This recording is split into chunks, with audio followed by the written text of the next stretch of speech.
at the 8th and last day of our celebration of the 50th anniversary year of the publication of the book Unsafe at Any Speed, which is viewed as putting a lot of forces in motion for new groups and new advances in consumer, environmental, and worker progress. The theme today is an extraordinary one. It is recognizing the law of torts and the civil justice system, otherwise known as defending yourself from wrongful injuries, because you have your day in court and a trial by jury. You will see today the greatest gathering of specialists on the broadest number of subjects under tort law, the law of wrongful injury. And why is that important to say? Because the law of torts is one of the two great pillars of self-actuated freedom in our country that we inherited from medieval England. The law of torts replaces the practice of revenge. When people are wrongfully injured, unlike in medieval England, they can go to an attorney on a contingent fee, meaning the attorney is paid only if the attorney prevails, and have their day in court, trial by jury of their peers.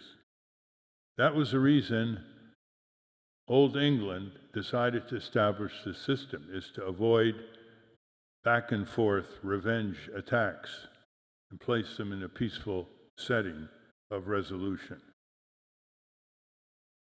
The law of wrongful injury has been under serious attack. The idea of self-actuating remedies is disturbing, especially to the corporate system. To hold corporations responsible for wrongful injury, to expose them to depositions, to personal interrogation, upsets them greatly. Notwithstanding these rights under our Constitution and the common law of torts, utilization of tort law is minimal. It's grossly underutilized.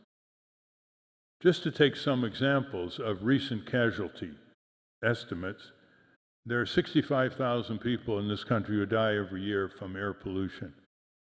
Most of those are torts, toxic torts. Very few result in a legal initiative in court. 250,000 Americans die every year from mishaps in hospitals, according to Johns Hopkins School of Medicine report in March 2016. A lot of those must be viewed as torts. A tiny fraction end up in the hands of plaintiff lawyers, and even fewer end up in settlements or courts of law. We have thousands of people who die in this country from defective products, from automobiles to household products. Very few of those reach the legal arena of tort remedy. We have many other forms of torts in this country, and tort law is not resorted to. The question is why? And today there will be explanations of why. Could be economic barriers, could be lack of awareness, could be lack of even awareness that a tort occurred, such as a malpractice situation in a hospital or hospital-induced infection. It could be tort deform, the attack on the tort system to provide more hurdles, obstructing people from access to justice. And yet, notice this irony. People in this country avail themselves of the Second Amendment, presumably to defend themselves, far, far more then they avail themselves of the Seventh Amendment, not only to defend themselves, but to generate disclosure of harmful activities and defective products for a wider public, and to generate deterrence against unsafe practices that harm people wrongfully.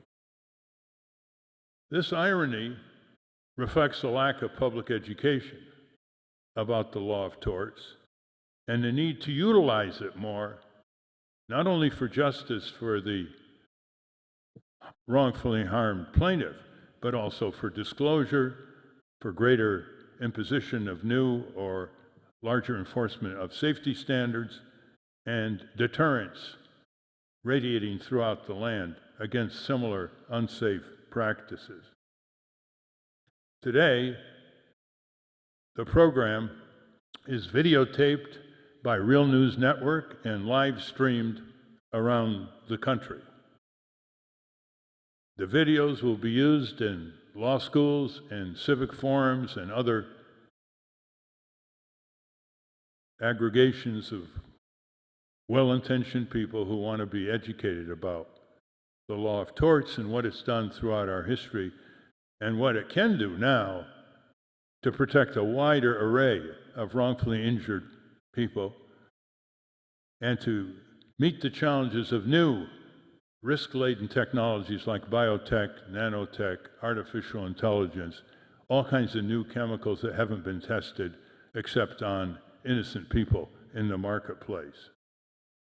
You will see presentations on the need to educate the public on the importance of tort law. You will see speakers on celebrating tort law, on the important history of evolving tort law, on why lawsuits are good for America, the historic role of the civil jury and its perilous future, the need to build citizen support for tort law. You'll hear from plaintiffs who availed themselves of tort law for their wrongful injuries. You'll listen to experts talking about how they litigate for justice, the opportunities and responsibilities of a legal practice, not just to provide justice for plaintiffs, but to urge safety standards and to teach law students about legal practices in tort law.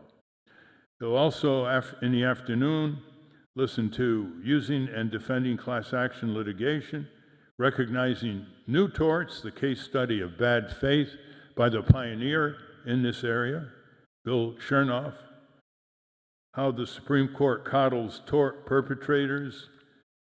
You'll watch the best practices of trial lawyers who are Trial Lawyers of the Year have their presentation. You'll see the power of tort law to break through secrecy and entrenched cover-ups in a case that ended up in a Hollywood movie, Spotlight.